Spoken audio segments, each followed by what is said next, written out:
Hello student, अपन लोग देख रहे हैं 12th का एमपी बोर्ड का क्रैश कोर्स जिसमें अकाउंट सब्जेक्ट है अपना।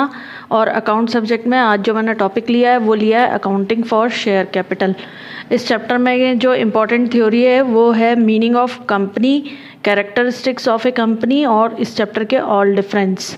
अगर मार्क्स डिस्ट्रीब्यूशन देखें तो इसमें 25 मार्क्स हैं इस चैप्टर के लिए, जिसमें अपने 5 मार्क के क्या रहेंगे, ऑब्जेक्टिव रहेंगे। क्या रहेंगे? 5 मार्क के ऑब्जेक्टिव और 3 मार्क का एक क्वेश्चन रहेगा, 4 मार्क के 3 क्वेश्चन रहेंगे, 5 मार्क के 1 क्वेश्चन रहेंगे। यानी इस चैप्टर से अपना बहुत सारा आता है। 25 मार्क्स, सबसे ज़्यादा मार्क्स का इसी चैप्टर से आता है।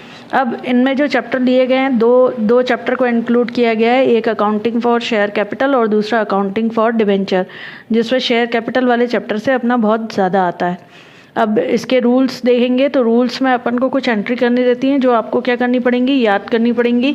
जैसे कि इसमें ना अपना शेयर रहता है तो शेयर की इंस्टॉलमेंट बनी हुई रहती हैं। जैसे फर्स्ट इंस्टॉलमेंट को एप्लीकेशन कहा जाता है, सेकंड इंस्टॉलमेंट को अलॉटमेंट कहा जाता है, थर्ड इंस्टॉलमेंट को फर्स्ट कॉल कहा जाता है और लास्ट को सेकंड कॉल कहा जाता है। तो इनकी हर एक की अपन को क्या करनी पड़ती है, एंट्री करनी पड़ती है।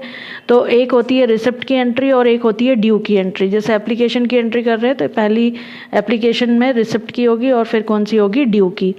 रिसिप्ट की एंट्री होती है तो बैंक उसमें हमेशा क्या जाता है, डेबिट जाता है। तो बैंक अकाउंट डेबिट और टू शेयर एप्लीकेशन, पहली इंस्टॉलमेंट होती है एप्लीकेशन, तो अपन ने लिखा टू शेयर एप्लीकेशन अकाउंट। इसका नरेशन के बिना एंट्री अपनी अधूरी है तो नरेशन लिखना ही पड़ेगा, नहीं तो मार्क्स अपन को बहुत कम मिलेंगे। इसका नरेशन होता है बीइंग एप्लीकेशन मनी रिसीव्ड। जिस भी एंट्री में बैंक आता है उसमें आपको क्या लिखना है, रिसीव्ड। फिर मैंने जैसे कि बताया था हर किसी के लिए आपको क्या करनी है, एक रिसिप्ट की एंट्री और एक ड्यू की एंट्री। तो अब ये रिसिप्ट की एंट्री कंप्लीट हो चुकी है, अब अपन को करनी है काई की, ड्यू की एंट्री। तो अपन एंट्री करेंगे share application account debit to share capital. Due की एंट्री में आपको हमेशा क्या लिखना पड़ेगा, टू शेयर कैपिटल। अब नरेशन इसका लिखना पड़ेगा being application money due. Application के लिए अपन ने 2 एंट्री कर दी, ठीक है। ऐसे ही अपन को अलॉटमेंट के लिए भी 2 एंट्री करनी पड़ती है, लेकिन उससे पहले 3rd नंबर पर एक एंट्री आती है जो अपन की किसी क्वेश्चन में आती है, किसी क्वेश्चन में नहीं आती है। तो इसके लिए जो एंट्री होती है ये काय के लिए होती है, रिटर्न के लिए। कई बार क्या होता है, जो अपना शेयर होल्डर रहता है वो क्या करता है, ज़्यादा अमाउंट दे जाता है। तो ज़्यादा अमाउंट दे जाता है तो वो अपन को क्या करना पड़ता है, रिटर्न करना पड़ता है। तो रिटर्न की एंट्री होती है शेयर एप्लीकेशन अकाउंट डेबिट और दूसरा अपन को उसमें क्या लिखना पड़ता है, टू बैंक अकाउंट, ठीक है। फिर उसके बाद अपन करते हैं अलॉटमेंट की 2 एंट्री। अलॉटमेंट में जो होती है पहले कौन सी एंट्री होती है, ड्यू की, और फिर कौन सी होती है, रिसिप्ट की। और एप्लीकेशन जो होती है उससे पहले कौन सी होती है, रिसिप्ट की, और फिर कौन सी होती है, ड्यू की। तो अलॉटमेंट में उल्टा होता है, पहले अपन को क्या करना है, ड्यू। ड्यू की एंट्री में मैंने आपको पहले बताया था क्या लिखना पड़ता है, टू शेयर कैपिटल क्रेडिट में। तो टू शेयर कैपिटल तो अपन लिखेंगे ही। फिर डेबिट में अपन क्या लिखेंगे, किसकी बात कर रहे हैं अपन, अलॉटमेंट की। तो share allotment account debit, narration होगा बीइंग अलॉटमेंट मनी ड्यू। अब ड्यू की एंट्री हो गई, उसके बाद अपन को काय की करनी है, रिसिप्ट की। रिसिप्ट में हमेशा मैंने आपको बताया था बैंक क्या होता है, डेबिट। तो इसमें भी अपन बैंक अकाउंट क्या करेंगे, डेबिट करेंगे और टू शेयर अलॉटमेंट लिखेंगे। नरेशन आपको लिखना पड़ेगा बीइंग अलॉटमेंट मनी रिसीव्ड। फिर उसके बाद फर्स्ट कॉल। फर्स्ट कॉल में भी पहले काय की एंट्री होती है, ड्यू की। ड्यू की क्या पहचान होती है, share first call account debit to share capital. ये पहचान होती है ड्यू की कि अपन को टू शेयर कैपिटल उसमें लिखना पड़ता है। तो टू शेयर कैपिटल लिखा और जिसके बारे में अपनी बात चल रही थी उसको अपन लिख देंगे। ये ड्यू की एंट्री थी। उसके बाद आपको काय की एंट्री करनी है, रिसिप्ट की। रिसिप्ट की क्या पहचान होती है, बैंक अकाउंट, उसमें अपन क्या लिखते हैं, डेबिट लिखते हैं। और किसके बारे में बात चल रही थी, फर्स्ट कॉल की, तो शेयर फर्स्ट कॉल लिख दिया।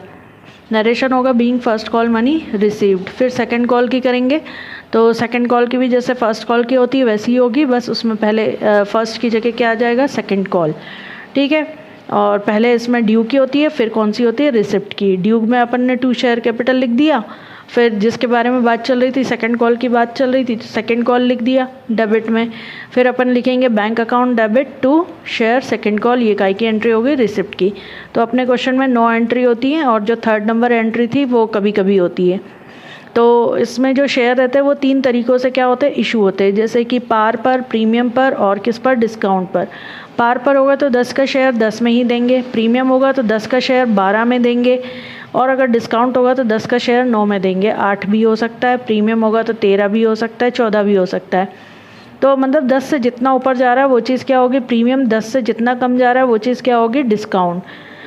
इनकी एंट्री में इनको रखना कहाँ है, जैसे प्रीमियम होता है तो प्रीमियम कहाँ जाता है, अलॉटमेंट की एंट्री में आता है, और कौन सी वाली एंट्री में, ड्यू वाली एंट्री में। डिस्काउंट भी अलॉटमेंट की एंट्री में आता है और ड्यू वाली एंट्री में।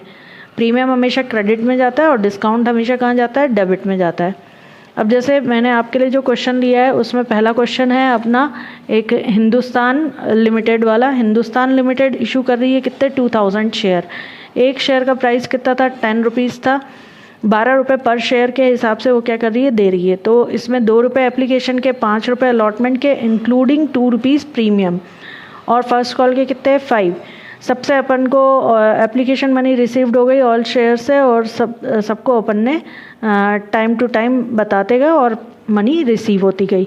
ये अपने क्वेश्चन में लिखा हुआ है। अपन इसकी जो एंट्री मैंने अभी आपको रूल में बताई वही सारी एंट्री अपन को क्या कर लेनी है, लिख लेनी है, ठीक है। क्योंकि अपने क्वेश्चन में एप्लीकेशन है, अलॉटमेंट है और first and final call. First and final मतलब फर्स्ट ही लास्ट है, तो सेकंड कॉल की एंट्री नहीं होगी। तो जो रूल में मैंने आपको एंट्री बताई थी वही एंट्री मैंने क्या करके रखी है, लिख के रखी है। तो पहले एप्लीकेशन की 2 एंट्री लिखी, थर्ड एंट्री मैंने बोली थी कभी कभी आएगी, तो इस क्वेश्चन में अभी उसकी ज़रूरत नहीं है, इसलिए मैंने वो एंट्री नहीं करी। अलॉटमेंट की 2 एंट्री कर ली और फर्स्ट कॉल की 2 एंट्री कर ली। अब इन एंट्री के बाद अपन ने इसमें एक नई चीज़ आ रही है, सिक्योरिटी प्रीमियम, जो अपन कितना ले रहे थे, 2 रुपीज़, ठीक है। अब ये सिक्योरिटी प्रीमियम को मैंने आपको रूल में बताया था कि सिक्योरिटी प्रीमियम जो रहता है वो हमेशा कहाँ जाता है, अपना हमेशा अलॉटमेंट की एंट्री में और ड्यू की एंट्री में जाता है, और वो भी कहाँ, क्रेडिट में। तो ये पहले ही बता चुकी थी। तो ये अलॉटमेंट की कौन सी एंट्री चल रही है, यहाँ पर ड्यू की एंट्री चल रही है, तो उसके साथ अपन क्रेडिट में 2 सिक्योरिटी प्रीमियम भी लिख देंगे। अब क्वेश्चन में वैल्यू कैसे भरनी है इन सारी एंट्री में, जैसे कि अपने क्वेश्चन में शेयर्स के नंबर कितने दिए हुए, 2000, ठीक है। तो एप्लीकेशन की एंट्री चल रही है 2, तो 2000, और एप्लीकेशन का रेट कितना था, 2, तो 2 से मल्टीप्लाई कर दिया, तो आ गया कितना, 4000। फिर 2 एंट्री हो रही है, दोनों में वही अपन ने 4000 भर दिया। फिर अलॉटमेंट की एंट्री करनी है, इसको करने में थोड़ा आपको ध्यान से देखना पड़ेगा। अलॉटमेंट कितने रुपीज़ का, 5 रुपीज़ का है, और 2 रुपीज़ क्या है, प्रीमियम। तो 5 रुपीज़ अपना कहाँ जाएगा, डेबिट में, ठीक है। और प्रीमियम जो रहेगा वो अपना कहाँ जाएगा, 2 रुपीज़ क्रेडिट में। अब देखिए डेबिट 5 से हुआ है तो क्रेडिट भी 5 से होना चाहिए, लेकिन 2 रुपीज़ प्रीमियम में जा चुके हैं, तो अब शेयर कैपिटल में अपना कितना जाएगा, 3। अब अपने नंबर ऑफ शेयर्स कितने, 2000, ठीक है। 2000 से मल्टीप्लाई करते जाएंगे तो 2000 इंटू 5 कितना हो जाएगा, 10,000। प्रीमियम 2000 इंटू 2 करेंगे तो 4000, और शेयर कैपिटल 2000 इंटू 3 करेंगे तो 6000 आ जाएगा।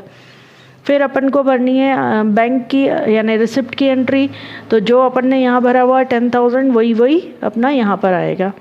फिर उसके बाद फर्स्ट कॉल की एंट्री करनी है, तो फर्स्ट कॉल में अपन देखे फर्स्ट ही फाइनल था जिसका कितना था, 5 रुपीज़ पर शेयर था। तो 2000 इंटू 5 किया तो अपना 10,000 आ गया, वही अपना रिसिप्ट वाली एंट्री में भी आएगा। तो ये अभी आपने देखा फर्स्ट क्वेश्चन जो प्रीमियम का था।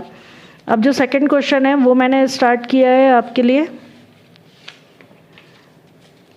सेकंड क्वेश्चन जो है उसमें अपने इंदौर की कंपनी है, इंदौर की कंपनी ने क्या किया है, 25 शेयर इशू किए हैं, 100 रुपये का एक शेयर है, और जो वो कैसे दे रही है, 90 पर, यानी 100 या ओरिजिनल वैल्यू से जितना भी कम हो रहा है वो क्या होगा, आपका डिस्काउंट। 100 को 90 में दे रही है मतलब 10 रुपीज़ डिस्काउंट है।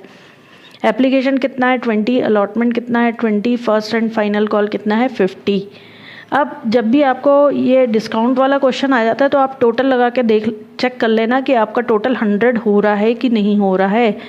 आप देखो 20 और 20 40 हो गया, 40 और 50 कितना हो गया, 90 हो गया।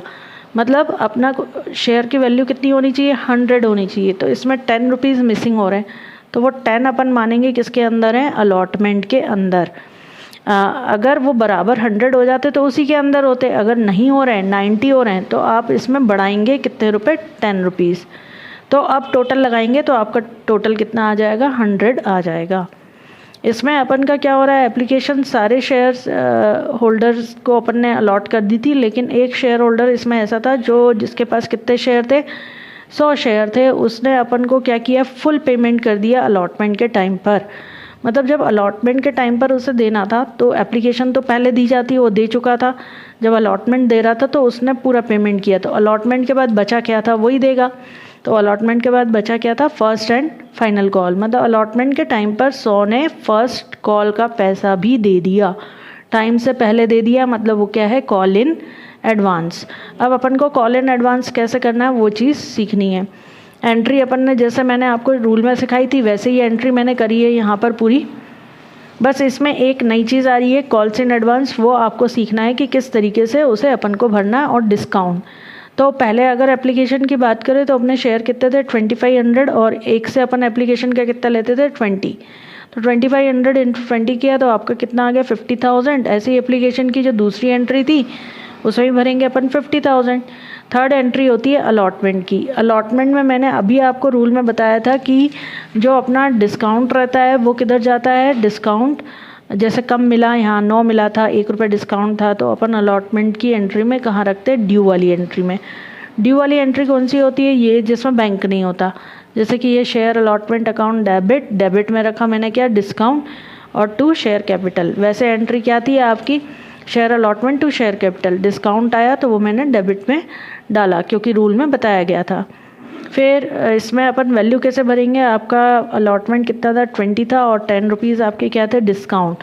तो अलॉटमेंट के सामने 20 लिखा, अलॉटमेंट और डिस्काउंट के सामने 10 लिखा। शेयर के नंबर कितने थे, 2500, इनको आपस में मल्टीप्लाई कर दिया तो पहले आया अपना कितना, 50,000, और फिर आया 25,000। दोनों का टोटल कितना हो गया, 75,000। अब आगे बढ़े, bank account debit to share allotment. Allotment के साथ अपन को क्या करना है, कॉल्स इन एडवांस को भी रखना है क्योंकि 100 लोग अपन को क्या कर चुके थे, एडवांस दे चुके थे। तो कॉल्स इन एडवांस की एंट्री हमेशा किसके साथ होती है, बैंक वाली एंट्री के साथ। जहाँ पर भी आपको रिसीव हुआ उसके बैंक वाली एंट्री के साथ आप उसे क्या करेंगे, क्रेडिट में करेंगे। अब कितने लोगों ने एडवांस दिया था, 100 ने, और क्या दिया था, फर्स्ट कॉल दिया था। तो फर्स्ट कॉल की वैल्यू कितनी थी, 50। तो अपन ने 100 इंटू 50 किया तो कॉल्स इन एडवांस कितना है, 5000। अब अलॉटमेंट में अपन को कितना भरना है, यहाँ पर देखो अलॉटमेंट में अपन ने 50,000 था और 25,000 क्या था, डिस्काउंट था। तो डिस्काउंट कभी मिलता है क्या, नहीं मिलता। तो अपन को मनी कितनी मिलेगी, ओनली 50,000। तो वही अलॉटमेंट के सामने अपन रखेंगे यहाँ कितना, 50,000। तो बैंक में आपके पास कितना आएगा, 55,000। ज़्यादातर गलती इसमें क्या होती है, बच्चे इसमें 75,000 लिख देते हैं, जबकि 75,000 नहीं रखना है। यहाँ पर डिस्काउंट कट होके कितना मिलेगा आपको, 50,000। तो 50,000 रखेंगे। फिर उसके बाद आती है फर्स्ट कॉल की एंट्री और ड्यू की। तो ड्यू की एंट्री में अपन ने first call to share capital ये लिखा 2500, और एक शेयर की वैल्यू कितनी थी, फर्स्ट कॉल की 50 से मल्टीप्लाई कर दिया और ये लिख दिया। अब जब कॉल्स इन एडवांस मिलता है तब वो क्रेडिट में जाता है। अब जब फर्स्ट कॉल की बारी आएगी तो वो व्यक्ति अपन को, वो शेयर होल्डर नहीं देगा, वो बोलेगा मैं पहले दे चुका हूँ यहाँ पर। तो जब मिला था तब अपन ने क्रेडिट में रखा, और जब नहीं मिलेगा तब अपन को क्या रखना पड़ेगा, उल्टा डेबिट में उसे। और टू फर्स्ट कॉल एंट्री क्या थी, bank to share first call, बीच में एक नई चीज़ आई क्या, कॉल्स इन एडवांस। अब कॉल्स इन एडवांस का वैल्यू मालूम था आपको कितना था, 5000 आप निकाल चुके थे ऊपर, वही 5000 अपन ने यहाँ रखा। अब 11th में अपन ने सीखा था जितने से डेबिट करते उतने से क्रेडिट। तो फर्स्ट कॉल को अपन ने डेबिट किया था 1,25,000 से, तो क्रेडिट भी होगा कितने से, 1,25,000 से। ये अपन भर चुके। 125 से 5,000 लेस कर देंगे तो आपको बैंक में 1,20,000 मिलेगा। तो ये अभी आपने क्या सीखा, कॉल्स इन एडवांस के साथ डिस्काउंट को करना सीखा। ठीक है, अब इसके बाद अपन जो सीखेंगे वो क्या सीख रहे हैं, कॉल्स इन एरियर। अब जो कॉल्स इन एरियर वाला क्वेश्चन है इसको मैंने मन से बनाया आपके लिए। जैसे मान लो एक एग्जांपल दे रही हूँ कि आपके पास शेयर्स कितने हैं, 1000। ठीक है, अलॉटमेंट का वैल्यू कितना था, 10। अब क्वेश्चन में ये दिया है कि 1000 शेयर्स थे, उसमें से 200 शेयर ने अपन को अलॉटमेंट का पैसा नहीं दिया। अगर एडवांस देते तो क्या होता है, कॉल्स इन एडवांस, और अगर नहीं देते तो उसे क्या बोलते हैं, कॉल्स इन एरियर।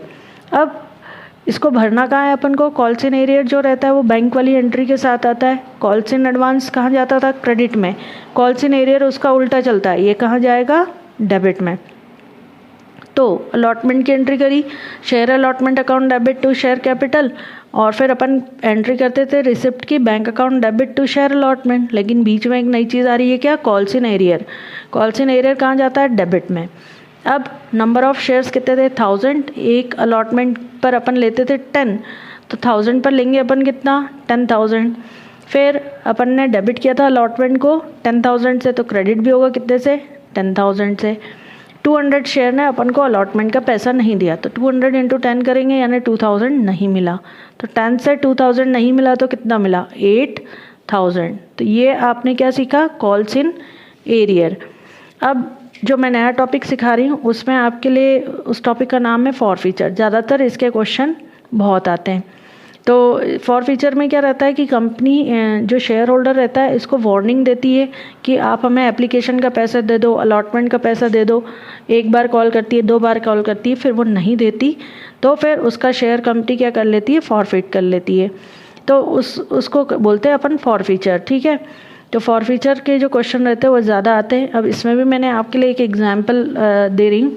जैसे मान लो एक शेयर 20 रुपीज़ का है, 4 रुपये एप्लीकेशन के, 4 रुपये अलॉटमेंट के और 6 रुपये फर्स्ट कॉल के और 6 रुपये सेकेंड कॉल के ले रही है।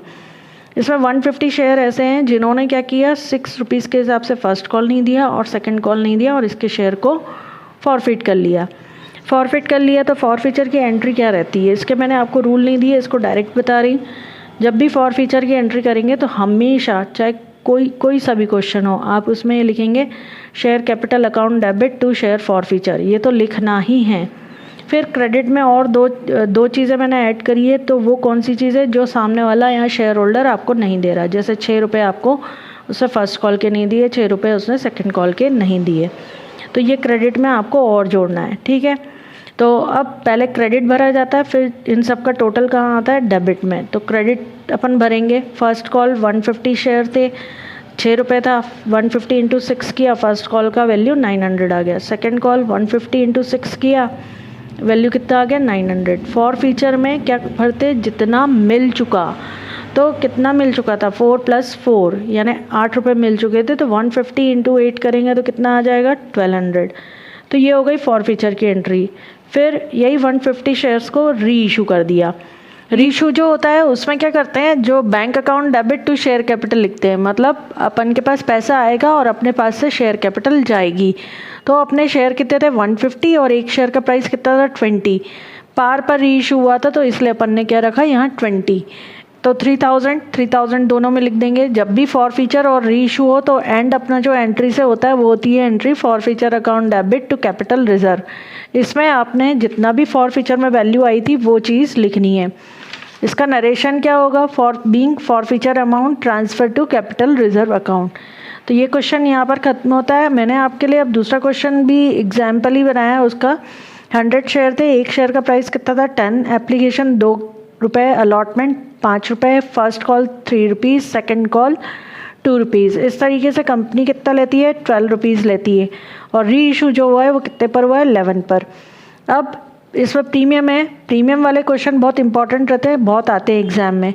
तो प्रीमियम जो रहता है उसमें 2 कंडीशन रहती है। अगर प्रीमियम रिसीव हो चुका है तो फॉर फीचर से माइनस, और अगर नॉट रिसीव है तो कहाँ जाता है, डेबिट में।